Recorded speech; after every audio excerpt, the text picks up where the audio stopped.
Nous avons parfois des critères un peu superficiels pour évaluer le progrès de nos démarches intérieures. Nous voudrions que les choses aillent vite et que tout soit visible tout de suite.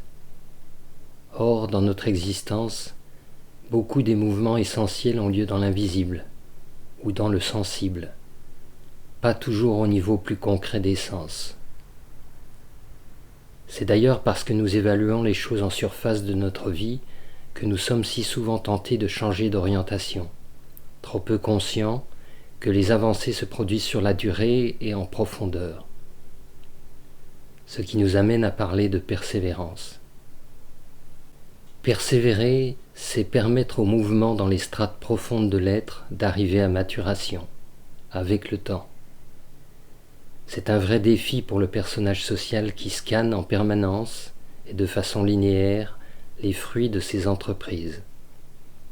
Selon lui, il faut que les choses marchent vite et selon ses propres projections.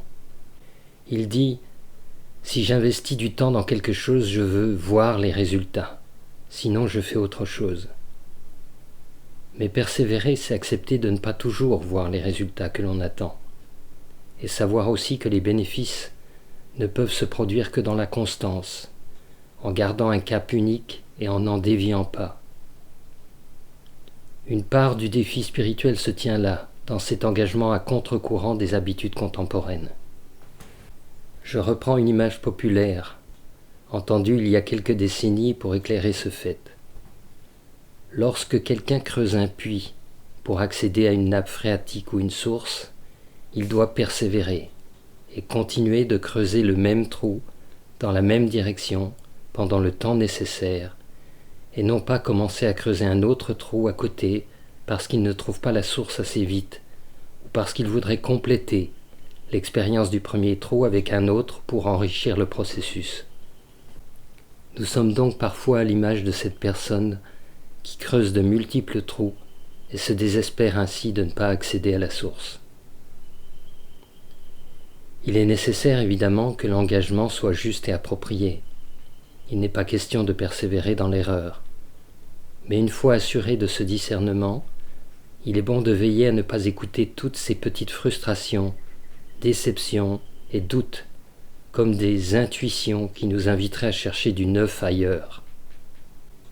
Parce que le démon du changement dans le monde du New Age sait se faire passer pour un artisan du mieux, et nous sommes souvent testés sur ce plan, puisque la dispersion est présentée comme une forme de saine diversité.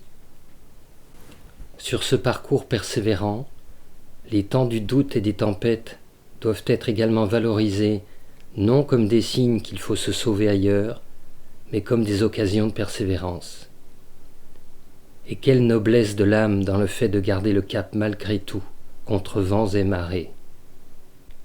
Et pour introduire la valeur de la persévérance pour le plus grand que soi, je visualise l'ange gardien, témoin bienveillant de nos endurances, qui s'émeut de la persévérance des âmes sur terre, sachant que les grâces ne se trouvent pas dans ce que l'on veut tant acquérir, mais plutôt dans ce dont on accepte de se défaire.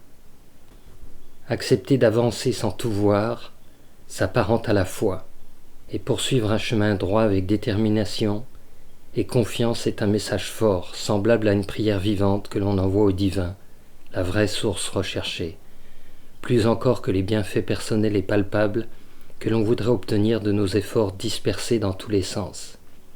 De ce point de vue, il vaut mieux être dans une démarche modeste mais engagée que dans un patchwork de pratiques épatantes mais sans axe vertical fort.